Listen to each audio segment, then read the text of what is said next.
ఇది ఇప్పటికీ కూడా భూభారతిలో భూదాన్ భూమికి సంబంధించిందని ఉంది. ఉదాహరణకు సర్వే నెంబర్ ఇది 149, ఖమ్మం అర్బన్ మండలం వెలుగుమట్ల గ్రామం దగ్గుల నాగమణి అనే వ్యక్తి పేరు మీద ఉంది. 5 ఎకరాలు ఉంది.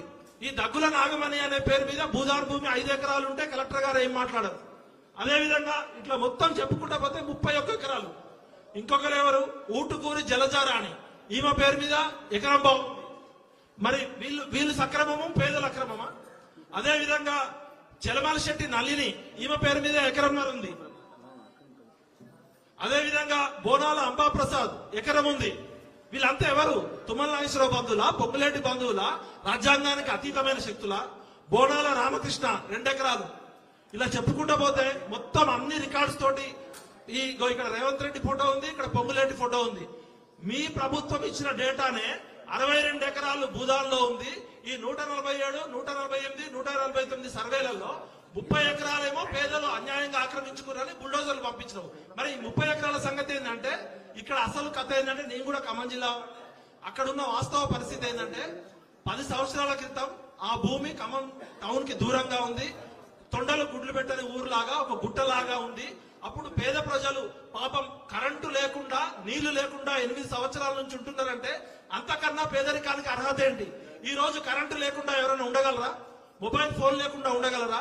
అలాంటిది దాదాపు 10 సంవత్సరాల నుంచి ప్రభుత్వం కరెంట్ ఇవ్వకపోయినా, తాగునీటి సౌకర్యం ఇవ్వకపోయినా, రవాణా సౌకర్యం ఇవ్వకపోయినా కూడా ఎటువంటి దిక్కులేని అనాథల్లాగా వాళ్ళు తమ సొంత డబ్బులతోటి పాములు కరుస్తున్నా, తేళ్లున్నా కూడా ఆ గుట్టని బాగు చేసుకొని ఎటువంటి దిక్కులేని అనాథల్లాగా ఉంటున్నారు. ఇలా ట్రైబల్ ఏరియాల్లో కూడా రాష్ట్రపతి పథకం కింద ట్రైబల్ ఏరియాలో కూడా కరెంటు తీగలు లేని ఏరియాలో కూడా సోలార్ కల్పించమని చెప్తుంది రాష్ట్రం. నార్త్ ఈస్ట్ స్టేట్స్ కు పోతే మనకి ఎక్కడైతే కరెంట్ ఇవ్వలేమో అక్కడ సోలార్ ఇస్తుంది. అటువంటి చోట ఖమ్మం పట్టణానికి ఆనుకొని ఉన్న వెలుగుమట్ల గ్రామంలో కరెంటు లేకుండా 10 సంవత్సరాల నుంచి ఉంటున్నారంటే ఇది నాగరిక సమాజానికి, ప్రజాస్వామ్యానికి సిగ్గుచేటు. We are shame on this democracy. ఎందుకంటే భారత రాజ్యాంగమేమో ప్రజలందరికీ సమాన హక్కులు కల్పిస్తామని చెప్తుంది. ఖమ్మం కలెక్టరేట్ పక్కనే, కలెక్టరేట్ నీడలో ఉన్న ఈ పేద ప్రజలు అక్కడ ఉన్నప్పుడు ఆ భూమికి విలువ రాలే. ఎప్పుడైతే కలెక్టరేట్ అక్కడికి వచ్చిందో ఆ కలెక్టరేట్ చుట్టుపక్కల ఎవరు, మన టిఆర్ఎస్ లో మంత్రిగా ఉన్నాడు పువ్వాడ అజయ్ కుమార్ గారికి 100 ఎకరాలు ఉన్నాయి, పొంగులేటి శ్రీనివాసరెడ్డి గారికి 100 ఎకరాలు ఉన్నాయి, మంత్రులకి 100 ఎకరాలు ఉన్నాయి, రియల్ ఎస్టేట్ మాఫియాకి 100 ఎకరాలు ఉన్నాయి.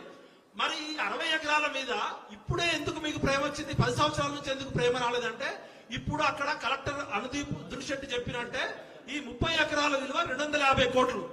అంటే ఈ 250 కోట్ల విలువైన భూమిలో పేద ప్రజలు ఉండడం వాళ్ళకి ఇష్టం లేదు. కూలీ నాలి చేసుకొని కష్టం చేసుకునే ప్రజలు అక్కడ కలెక్టరేట్ దగ్గర ఎట్లుంటారు?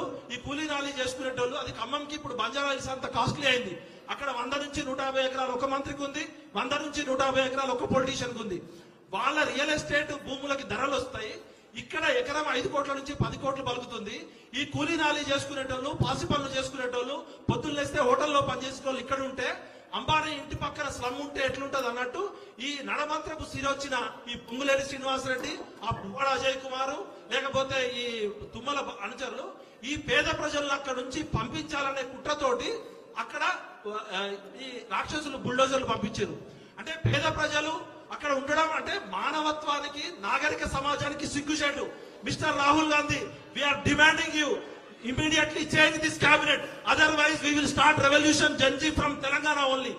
ఎందుకంటే నువ్వు చెప్పేదేమో శ్రీరంగ నూతులు. మీ అమ్మ సోనియా గాంధీ గారి మీద గౌరవంతో, మీరు రాజ్యాంగాన్ని పరిరక్షిస్తారనే గౌరవంతో మేము కాంగ్రెస్ పార్టీని అధికారంలోకి తీసుకొస్తే, కాంగ్రెస్ పార్టీ అధికారంలోకి వచ్చిన దగ్గర నుంచి కళ్ళెమ్మటి చుక్కలు వెలుగుమట్లలో చీకటి మట్ల అయిపోయింది, కన్నీటి బొట్లు అవుతున్నాయి. ఈ వెలుగుమట్లలో దాపరించిన చీకట్లు తెలంగాణ సమాజం మొత్తానికి ఒక గుణపాఠం. ఎందుకంటే ఈ రోజు వెలుగుమట్లలో జరిగింది, రేపు ఇంకో చోట జరుగుతుంది. కాబట్టి కవితక్క గారు, మీరు ప్రజాస్వామ్య స్ఫూర్తితో, రాజకీయాలకు అతీతంగా, ఇగో ప్రాబ్లమ్స్ కి అతీతంగా అందరినీ కలుపుకోవాలని చెప్పి నేను సందేశం ఇచ్చారు. అందుకని నేను ఇక్కడికి రావడం జరిగింది. విశారద మహారాజా అన్నట్టు ఆయన మా నాన్నగారితో, ఆయన టీనేజ్ లో ఉన్నప్పటి నుంచి మా నాన్నగారితో కలిసి పనిచేసిండు. విశారద మహారాజు నాకు బాబాయ్ లాంటోడు. రాజ్యాంగ పరిరక్షణ కోసం ఒక దళిత కుటుంబంలో పుట్టినా కూడా ప్రాణాలకు తెగించి వేల కిలోమీటర్లు, లక్షల కిలోమీటర్లు ఆయన చేస్తున్నాడు, ఆరోగ్యం బాగాలేకపోయినా. అటువంటి వారితో కలిసి కవితక్క ఇవాళ చేస్తుంది అంటేనే ఆమె ఎటువంటి ఈగో ప్రాబ్లమ్స్ లేకుండా, రాజకీయాలు ఆలోచించకుండా విశారద మహారాజ్ చేస్తున్న న్యాయ పోరాటానికి ఒక ఆడబిడ్డగా ఆ రోజు కుమ్మెరలో ఒక చాకలి వాళ్ళ అమ్మాయికి ఏ విధంగా అయితే అన్యాయం జరిగితే అక్క డీజీపీ దగ్గరికి వెళ్ళింది. అదే విధంగా విశారదన్ మహారాజ్ తో కలిసి నిన్నటి నుంచి ఖమ్మం జిల్లా చరిత్రలో ఎవరూ చేయనటువంటి పోరాటం చేసింది. దానికి నేను కూడా గర్వపడుతున్నాను. నేను ఇక్కడికి వచ్చింది ఎవరినో పొగడానికో ఎవరినో నిందించడానికి కాదు. న్యాయం, ధర్మం, చట్టం మీ పోరాటంలో ఉంది. మీ పోరాటంలో నైతికత ఉంది. కాబట్టి Dharma Samaj party, BC, SC, ST, JAC, Telangana Jagruthi ఇవాళ తెలంగాణ పేద ప్రజల ఉసురు పోసుకుంటున్న మంది కొప్పలు కూల్చుతున్న రేవంత్ రెడ్డి ప్రభుత్వం కూలిపోవాలి. మార్పు వద్దు, మాకు నీ మార్పు వద్దు, నీ కాంగ్రెస్ వద్దు. మంది కొప్పలు కూల్చుతున్న ముగ్గురు మంత్రులు సిగ్గుచేటు. మీరు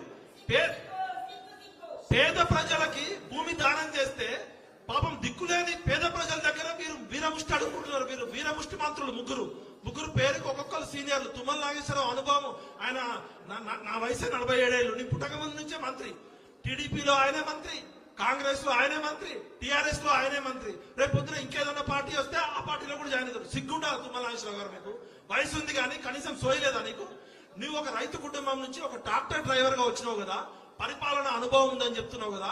ఇవాళ నువ్వు అప్పుడు దుబాయ్ పోయినావు. మరి ఇన్ని రోజులైంది సంఘటన జరిగి, కనీసం అక్కడికి ఎందుకు రాలేదు మిస్టర్ తుమ్మల నాగేశ్వరరావు గారు?